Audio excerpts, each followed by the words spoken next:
The BlokeBusters podcast is proud to be a member of the Pod Bros Network. You can find us, as well as other fantastic podcasts, such as Pencil and Ink Review, Another Damn Trivia Show, and Language of Bromance at podbros.com, as well as on most other fine podcasting services. Now sit back, relax, and prepare to share and enjoy the BlokeBusters podcast.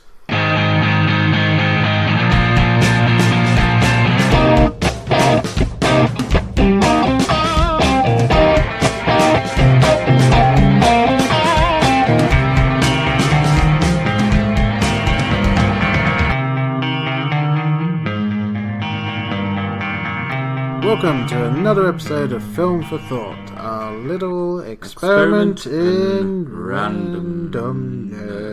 I didn't know you were going to go that slow with it. Yeah, I don't me for a curveball there. I like to see what will happen sometimes. Alright, fair enough. Alright, so what are we doing this time out? So this time is something I've been thinking about for a little while, and apparently you'd also been kind of thinking about it in a slightly different way.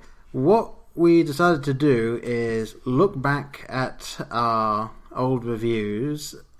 What we're thinking is maybe we'll have several of these come out over time, and it'll be covering everything like before 2015. So it's been a while, and we want to see if our review scores still are the same as what we said they are, or especially right at the beginning we had a slightly different cap on where we were going with them, so kind of an update, a re-review, as it were. Mm-hmm.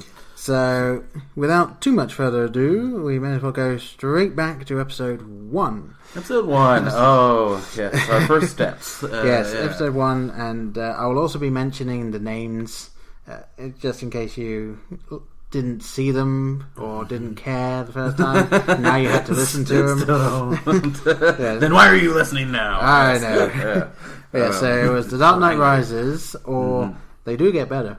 And that was definitely... Wait, wasn't it the podcast or the podcast Rises? Wasn't that the that was official... That was what we were going with originally, and then when we put it out, we thought about it, and we were like, you know what? After we put out a couple of episodes, we wanted to make sure that when you saw it, it would actually be the promise. Yes, that's still what it says in my feed, but it is now named as They Do Get Better. Okay. So I don't know. Should we back up and go over our ratings again? Well, yeah. I mean, what I figured we'd do is mention that, and then we'll just say what it was then, what our feelings were then, and what they are now. Yeah. So our rating system, for those of you that don't know, which we are trying to make sure we mention it now each time, is you start at 0 for an absolutely perfect film. And for those of you that are wondering, I was kind of inspired by a TV show called QI, where there are 4 panelists, and it's entirely possible that someone can win the show with negative points, because if they give wrong answers or incredibly ignorant answers, they get penalized 10 points. So some people can win with minus 13 points. So, and the idea is every little problem we have, every little slight, every bad edit, every acting choice we didn't like, we just take away points. Originally we had a cap at minus 20. Then we thought about it and realised that was a little silly. So it's all a little silly, but that was a lot silly. Yeah. So now it starts off small, like minus 0.1, minus 0.2, and then it goes to minus 0.5, minus 1, minus 1.5, minus 2, down to minus 10, with a couple of exceptions. Which we may get to. Maybe, yes. So, alright, so yes, The Dark Knight Rises, the very first podcast we ever did.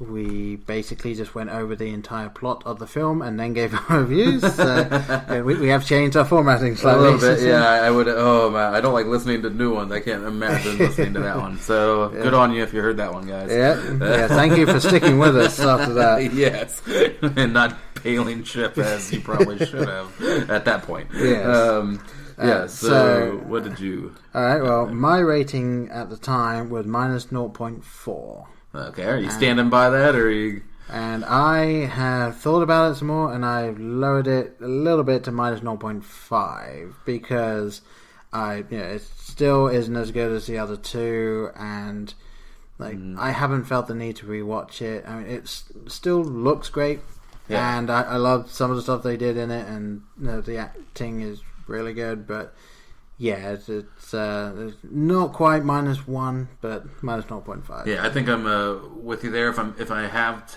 the desire to rewatch something from that franchise, I'm either going The Dark Knight. If I don't go Dark Knight, I'm going to go Batman Begins. Yeah. And that's not to say that but like you're saying, it is the I wouldn't use the word worst because that's not very fair. It's the least, I guess, favorite of the three. Yeah, that makes any sense. It I think has the most issues with it. Of course, the tragedy of Heath Ledger, of course, affected that.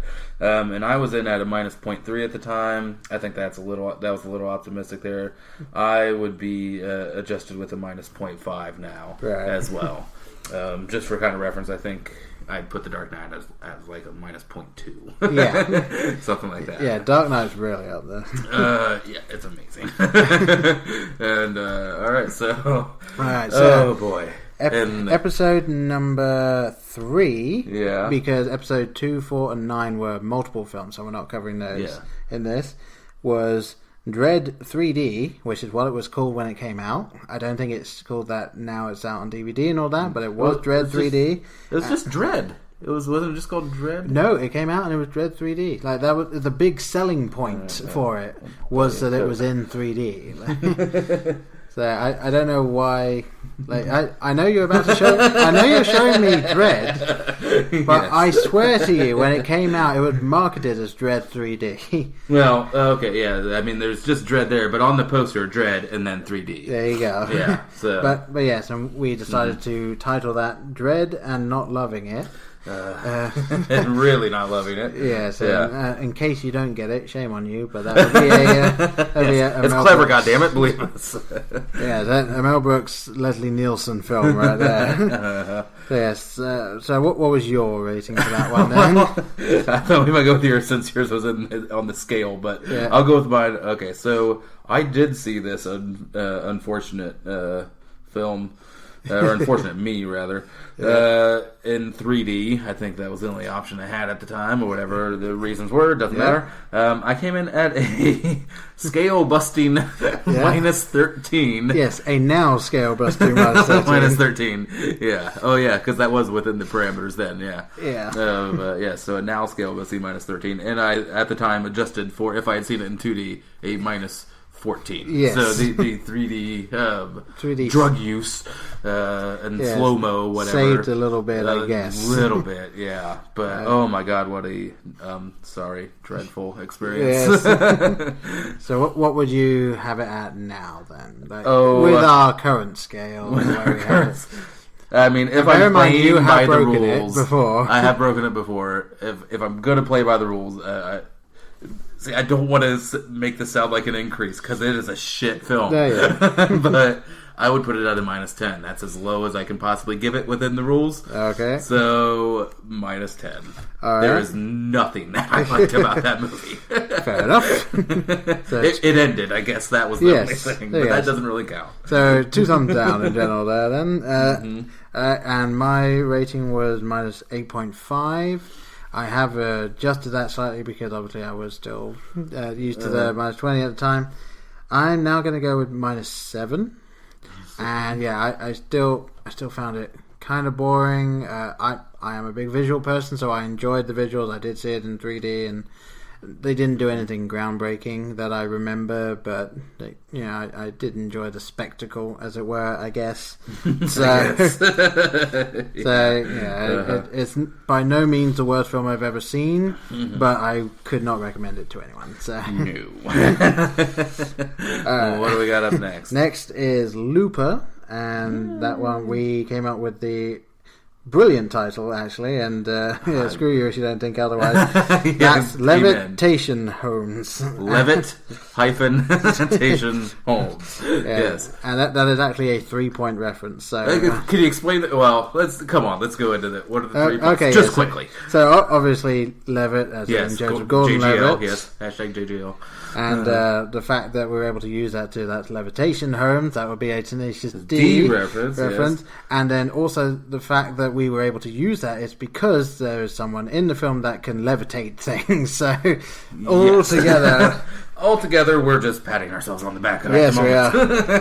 It was actually a perfect setting, sort of a perfect storm of things that came together to make that one work. Yes, that was kismet there. So what did you rate that one as? I rated that at a minus 1.5.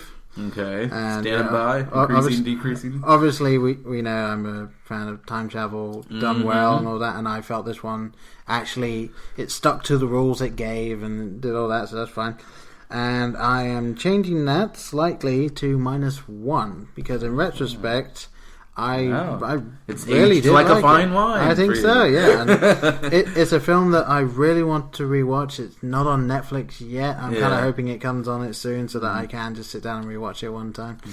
But yeah, I have very fond memories of that film, so I'm looking forward to seeing it again. All right. Well, anyone that's familiar with the podcast knows how I feel on time travel films.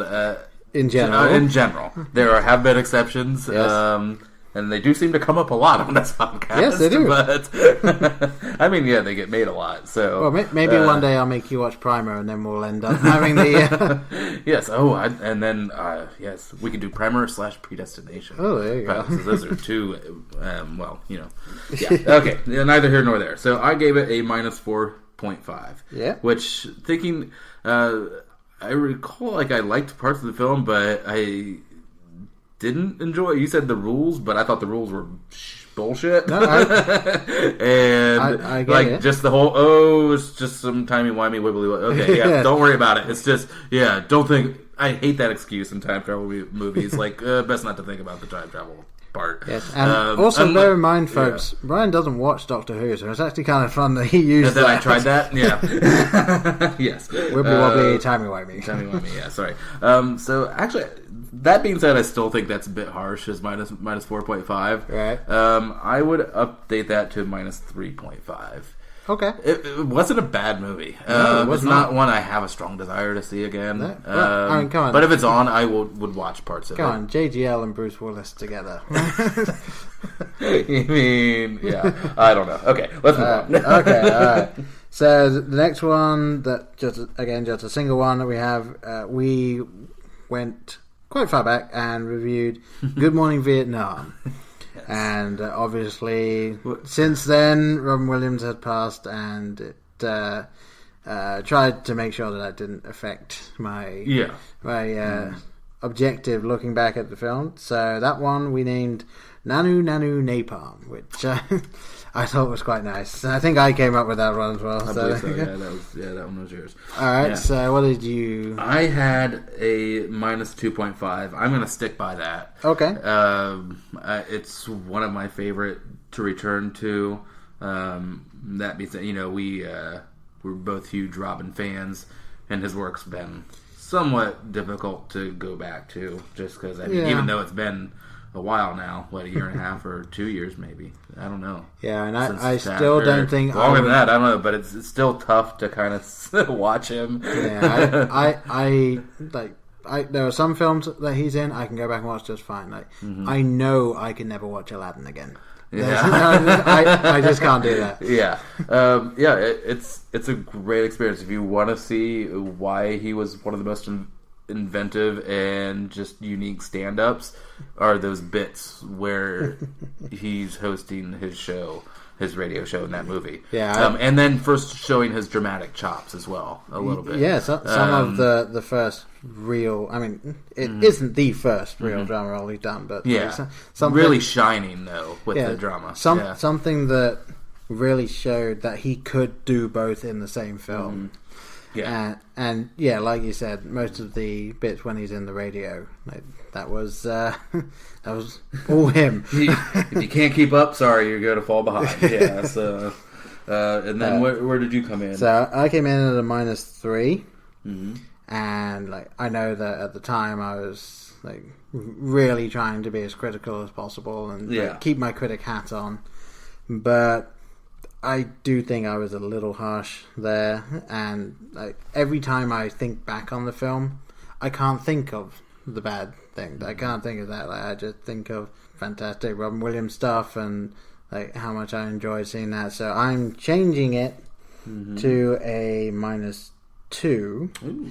But I am aware that I'm sure if I watched it, I would then pick up on the other thing. But You might go back to a -3 again. But just looking back on it, like now in my head, thinking about it, like, I think -2 is a much better review. It's a solid movie. Yeah, there are little down parts, but all in all, I think it's still a very solid film. Oh, yeah.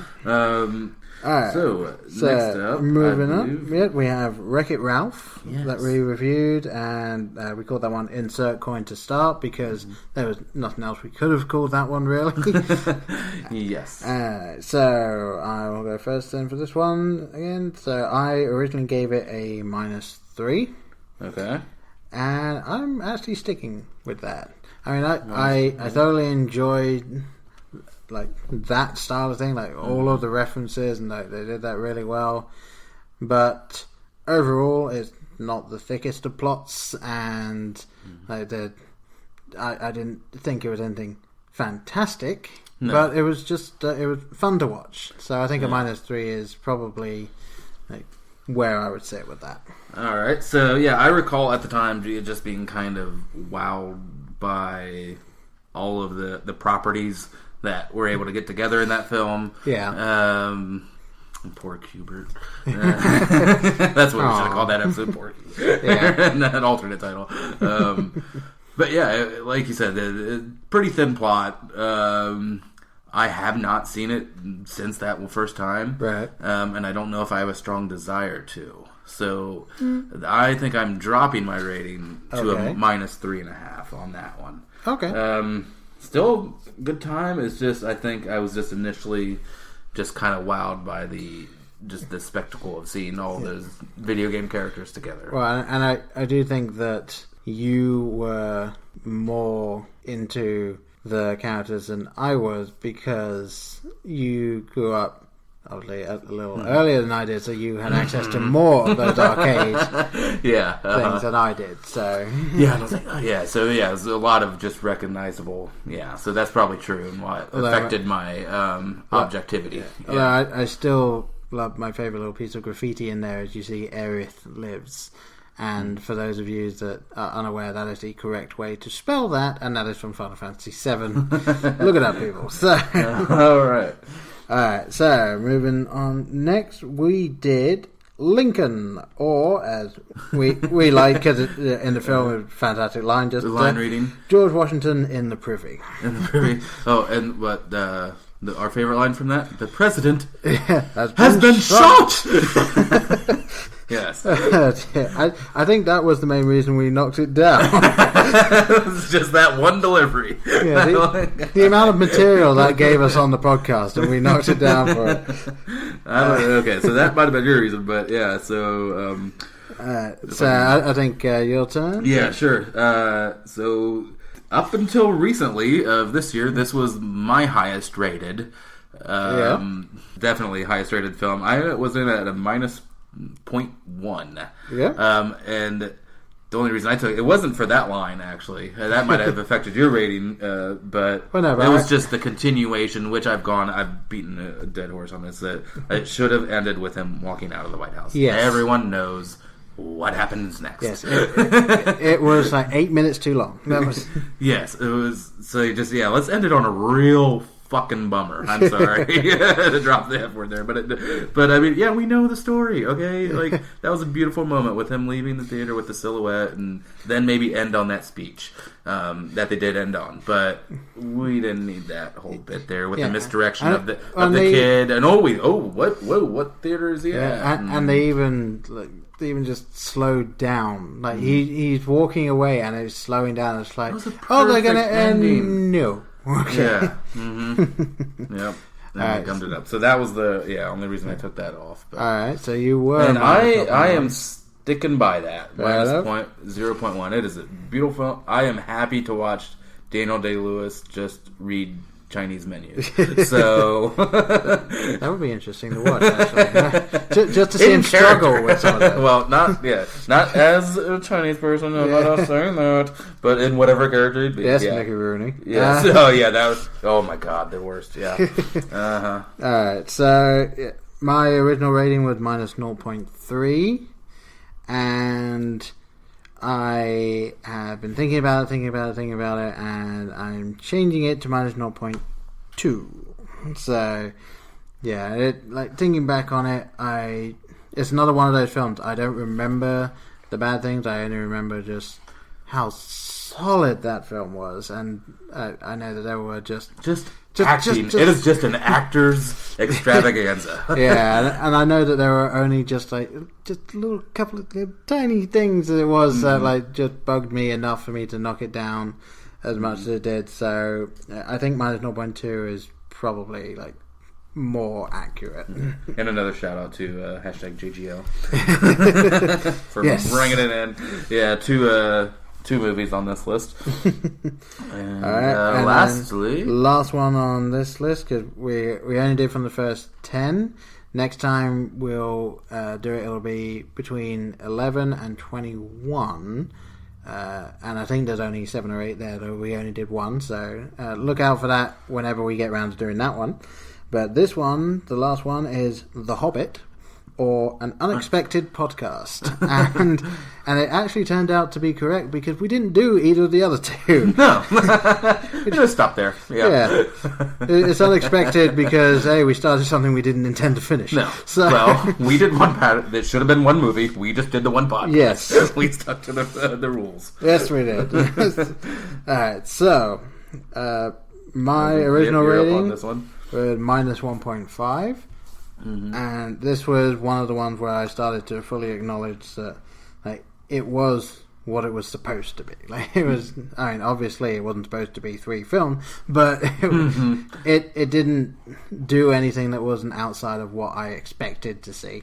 Yeah. And based on that, and not really being able to remember too much from it that would have either added or taken away, I'm sticking with that. I'm saying minus 1.5 yet again.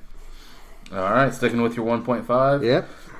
So I came in at a minus 1 on that. And once again, I think that was a little bit, I don't know. So looking through some rose-colored glasses on that. Yeah. Just for my, I'm just an LOTR guy. Those were the, I mean, God, they've been there. I can't believe the first film is 17 years old now, but I know. That is crazy. So, I mean, I still don't know if I can objectively rate this movie, because it is, I think, the slowest and the least happens out of the, I guess, series of these films. The second one. Is that, you think, Desolation of Smog? It does. That was the one that dragged, yeah. But I think Battle of the Five Armies was I mean, fine, we get to the good bits, but I don't know. Yeah, so I'd like to just rate all the films as one, but The Hobbit itself, I have no desire to sit through that 3 hours again just to watch a wizard run around on a sled in the woods. Which, not even Gandalf. But, some other one. Yeah, a different wizard. A muddy wizard. Yeah, so I'm going to drop that to a minus 2.5. Okay. On that.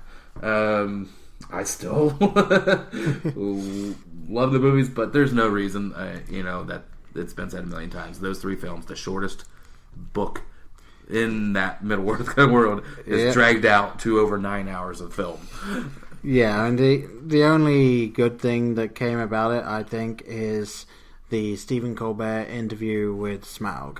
That little 8-minute thing was just fantastic. Yeah.